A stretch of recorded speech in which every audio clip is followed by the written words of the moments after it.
पतंजलि शर्मा जी, जयपुर से। राधे राधे। हाँ जी, आपके चरणों में कोटि कोटि प्रणाम। महाराज श्री, हमारी संतान जो हमसे उत्पन्न होगी, क्या वो अपने पूर्व कर्मों के अनुसार शरीर मिलेगा या माता पिता के कर्मों के अनुसार? अगर माता पिता के कर्मों के अनुसार उत्पन्न होगी तो क्या सावधानी रखें? कृपया मार्गदर्शन करें।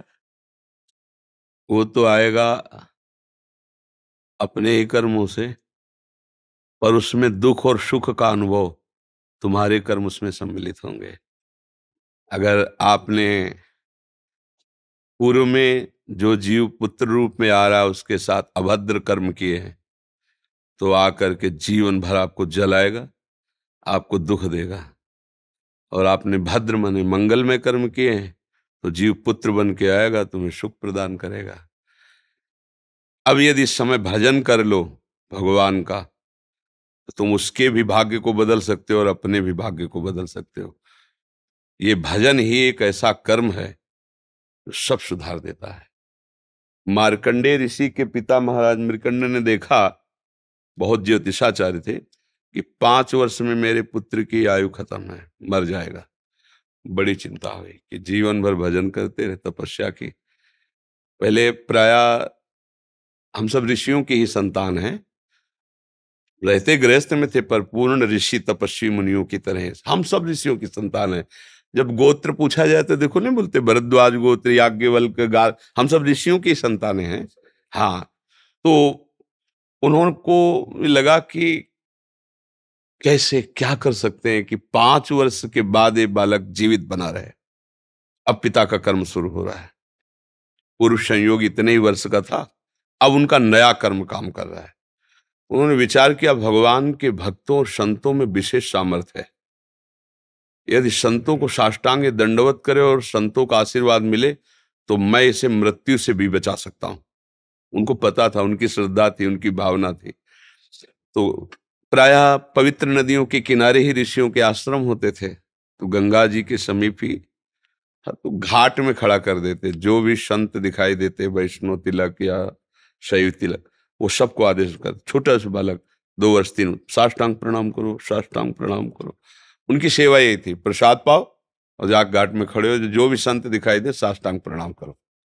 एक दिन प्रच्छन्न वेश से गुप्त रूप से सनक सनंदन सनातन सनत कुमार भी, अब आपको क्या पता कौन महात्मा किस कोटि का किस वेश में तुम्हारे पास बैठा है, या तुम्हारे संग वार्तालाप कर रहा है, या तुम्हें कभी मिल सकता है, हमारी दृष्टि नहीं है ना। और वो दिव्य महापुरुष थे और वो देखा करते थे। जो साष्टांग प्रणाम किया तो चारों संत वेश में थे, उनका चिरंजीवी भव, बस वो आ गए।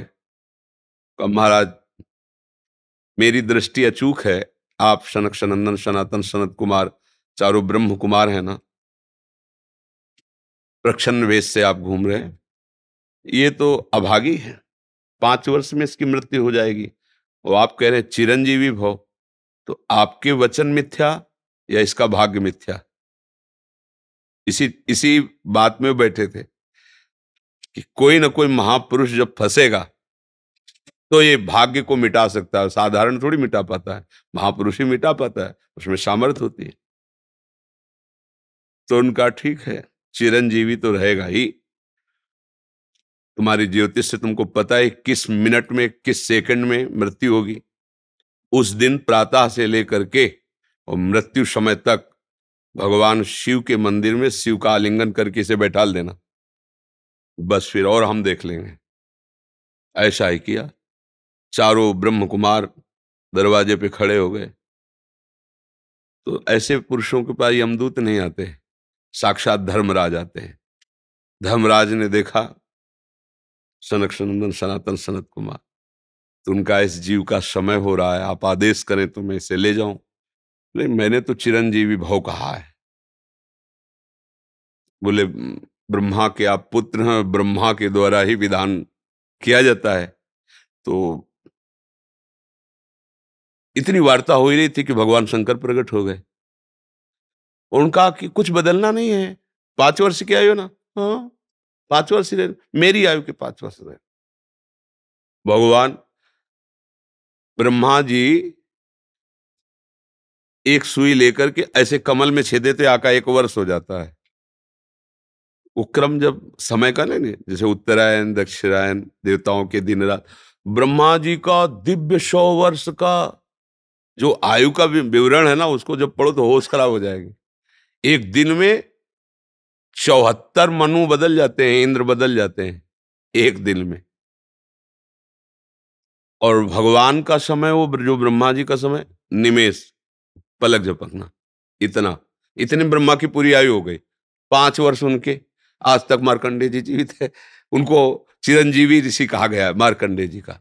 अगर पिता भगवान का भजन करे तो अपने भाग्य और पुत्र के भी भाग्य को बदल कर जैसा चाहे वैसा कर सकता है। भावी मेट सके त्रिपुरारी। अगर भजन बल है तो फिर आनंद ही आनंद है, नहीं तो दोनों के कर्म संयोग से ही संयोग बनता है। तो तुम्हारे लो पुत्र रूप में आ रहा है। अभी हमारा आपका पूर्व जन्म का कोई संयोग तो आपको देखते ही चिढ़ पैदा हो जाएगी।